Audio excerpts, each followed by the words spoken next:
Welcome to Charlie's Toolbox, the only podcast that teaches you how to be the main character in your life. Here you can find all the tools and skills you need to decenter men, center yourself, and feel good about your life. Here's your host, researcher, observer, and marketer, Charlie Taylor. Hi there, and welcome to this week's episode of Charlie's Toolbox. Today we talk about codependency and decentering men. But before we get started, please like, subscribe, and follow my podcast. It is a quick and free way to support my work, and I would greatly appreciate it. This episode is dedicated to women who did not know that men do not give you self-esteem, self-love, or happiness. It is not your fault that no one told you, but now that you know, it is your responsibility to operate from a different set of thoughts. So let's begin.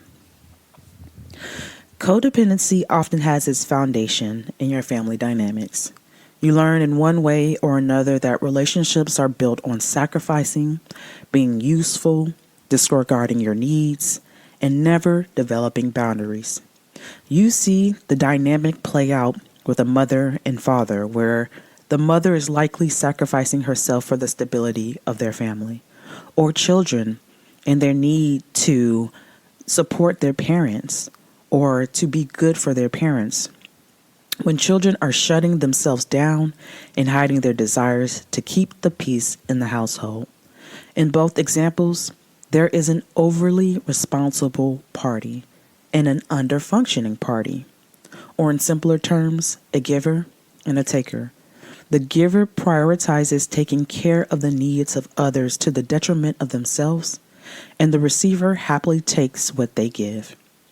When you grow up in a highly dysfunctional family, this dynamic tends to show up and recreate itself in relationships, romantic and non-romantic. And until you decide to heal and honor yourself, they continue to replay. I know this to be true because in the past, I was codependent. I didn't know how to do life alone. I'd ask others what they thought and replace their ideas with my own. I was attached at the hip to friends and family members, and I quickly realized that if I continued down this road, it would take me longer to find myself and get back in tune with my wants and desires. The same can be said with decentering men. The more you lean in, center men, and sacrifice yourself for the hope of a romantic relationship, the longer it will take you to find yourself and get back in tune with your feelings, needs, desires, and happiness.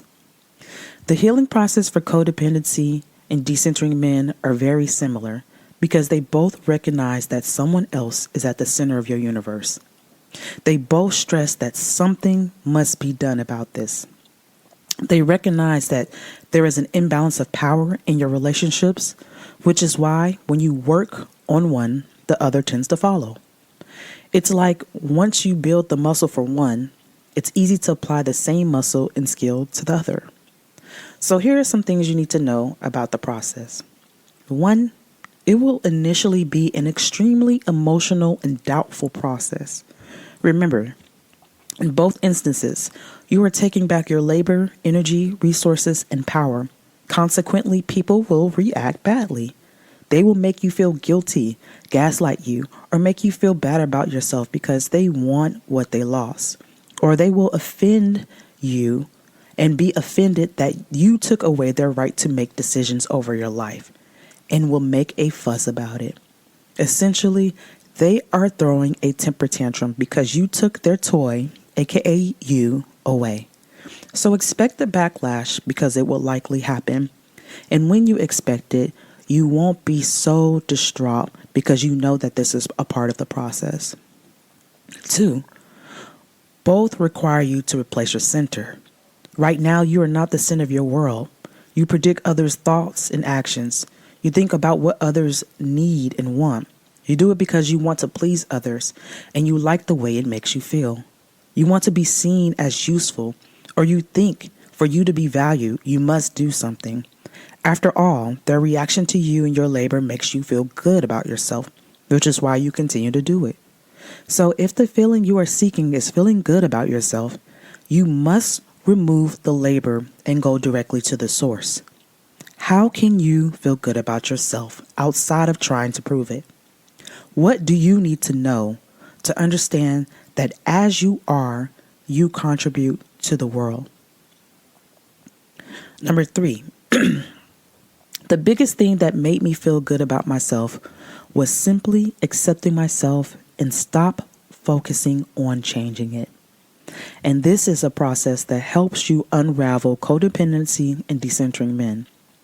All the moments I asked, am I tripping?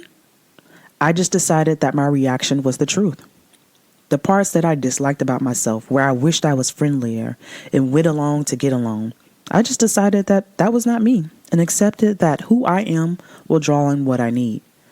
Everything that I felt embarrassed about or tried to change, I just accepted that this was me because the most embarrassing thing was pretending to do things that I did not want to do or pretending to accept things that hurt me. The truth is, there's no right way to be. There are preferences, there are stories that people tell you, and they may shape your perspective, but who's to say their perspective is right? When you reach the level of self-acceptance, you no longer seek it in your relationships, and you stop using labor and resources as a selling point on why you should be loved, cared for, or in a relationship with. And finally, both require that you treat yourself with kindness. Your norm is to criticize and demean yourself, which is why you seek others to uplift you, because you do not feel good as you are. So you must start training yourself to be kind. Things you think are mistakes are learning and teaching opportunities. Moments of extreme embarrassment are opportunities to develop empathy for others because you've been there. When people don't like you or what you do, that is an opportunity to stand with yourself and care for the part of you that feels bruised. In essence, whatever energy you've given others, now it is time to use that same muscle for yourself.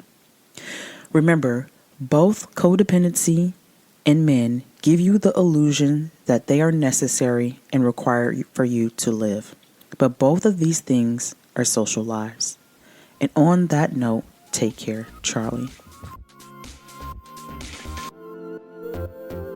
For show notes, be sure to check out charliestoolbox.com. Follow Charlie on Twitter, Instagram, and Facebook at Charlie's Toolbox. Thanks again for listening to Charlie's Toolbox.